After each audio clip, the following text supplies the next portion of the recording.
Chapitre 17. Avertis ta famille. Bien que l'islam n'ait pas encore été prêché en public, il se formait un groupe toujours plus nombreux de croyants et adorateurs fervents, hommes et femmes, jeunes pour la plupart. Les premiers adhérents comprenaient, en plus de ceux déjà mentionnés, Ja'far et Zubayr, auxquels vinrent se joindre d'autres cousins du prophète. Les deux fils de sa tante Umayma, Abdallah ibn Jahsh et Ubayd Allah, et le fils de sa tante Bara, Abu Salama. Il y avait aussi deux cousins du côté de sa mère, Saad, fils d'Abu Waqas, de Zuhra, et son frère cadet Umayr. Mais parmi les quatre oncles du prophète, aucun ne se montrait enclin à le suivre. Abu Talib n'était pas opposé à ce que ses deux fils Ja'far et Ali fussent musulmans, mais pour sa part, disait-il, il n'était pas prêt à abandonner la religion de ses ancêtres.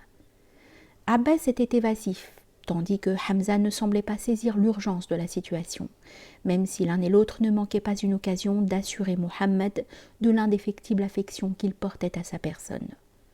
Seul Abu Lahab ne cachait pas sa conviction que son neveu s'abusait lui-même, voire qu'il abusait autrui. Après la révélation du verset « Avertis ceux de ta famille qui te sont le plus proches par le sang », le prophète fit venir Ali et lui dit « Dieu m'a ordonné d'avertir ceux de ma famille qui me sont les plus proches, et la tâche est au-dessus de mes forces. Mais prépare un repas avec une jambe de mouton remplie de lait, une jatte, et rassemble les Bani Abd el-Muttalib pour que je puisse leur dire ce qu'on m'a ordonné. » Ali fit exactement comme le prophète lui avait dit, et la majorité des membres du clan de Hachim, une quarantaine en tout, vinrent au repas. Lorsqu'ils furent assemblés, raconta Ali, le prophète me dit d'apporter la nourriture que j'avais préparée. Puis il prit un morceau de viande, mordit dedans et le reposa dans le plat, en disant « Prenez-en au nom de Dieu ». Les hommes en mangèrent, se relayant à plusieurs autour du plat jusqu'à ce que le dernier d'entre eux fût rassasié. Et pourtant, ajouta Ali, je ne voyais aucun changement dans la nourriture que j'avais préparée, si ce n'est qu'elle avait été remuée par de nombreuses mains. Et sur ma vie, un homme eût été capable de manger à lui seul tout ce qui leur avait été servi. Le prophète me demanda ensuite de leur donner à boire. J'apportai le lait, et chacun but à satiété dans la jatte, bien qu'un seul homme eût pu en absorber tout le contenu. Mais au moment où le prophète allait s'adresser aux convives, Abu Lahab prit les devants en déclarant « Votre hôte vous a jeté un sort ». À ces mots, tous se dispersèrent avant que le prophète ait pu prendre la parole. Le lendemain, le prophète dit à Ali de procéder exactement comme le jour précédent. Il prépara le même repas et tout se passa de la même façon, sauf que cette fois le prophète était sur ses gardes et fit en sorte de pouvoir leur parler. « Ô fils de Abdul Muttalib, dit-il, je ne connais pas d'arabe qui soit venu à son peuple avec un message plus noble que le mien. Je vous apporte le meilleur de ce monde et du monde à venir. Dieu m'a ordonné de vous appeler à lui. Lequel d'entre vous dès lors me secondera dans cette entreprise pour être mon frère, mon mandataire et mon successeur parmi vous ?» De tout le clan, personne ne dit mot.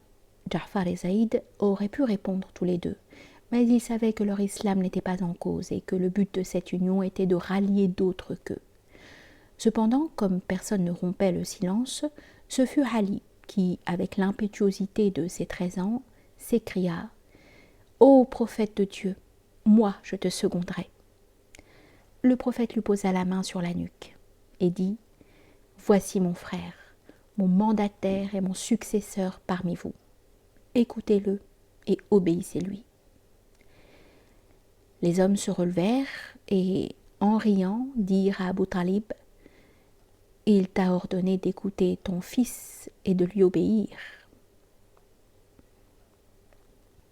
En ce qui concerne les tantes du prophète, Safia le suivit sans hésitation, comme l'avait fait son fils Zubayr, tandis qu'aucune de ses 5 sœurs ne put se résoudre à prendre une décision, chacune se disant comme Arwa « J'attends de voir ce que feront mes sœurs. » En revanche, sa tante par alliance, el-Fadl, épouse de l'hésitant Abbas, fut la première femme à entrer en islam après Khadija, et elle parvint en peu de temps à convaincre 3 de ses sœurs de reconnaître le prophète.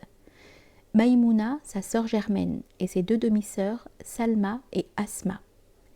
C'est dans la maisonnée d'Oum el-Fadl que Ja'far avait été élevé, et c'est là qu'il avait connu et aimé Asma, qu'il avait épousée récemment. Hamza, de son côté, avait épousé Salma. Ayman fut également une de ses premières à répondre à l'époque à l'appel du prophète. Celui-ci déclara « Si quelqu'un veut prendre femme parmi les peuples du paradis, qu'il épouse Ayman. » Et cette remarque tomba dans l'oreille de Zaïd qui en fut très impressionné. Bien Ayman fût beaucoup plus âgé que lui, il conçut le désir de l'épouser et s'en ouvrit au prophète, qui n'eut aucune peine à convaincre Ayman d'accepter cette proposition.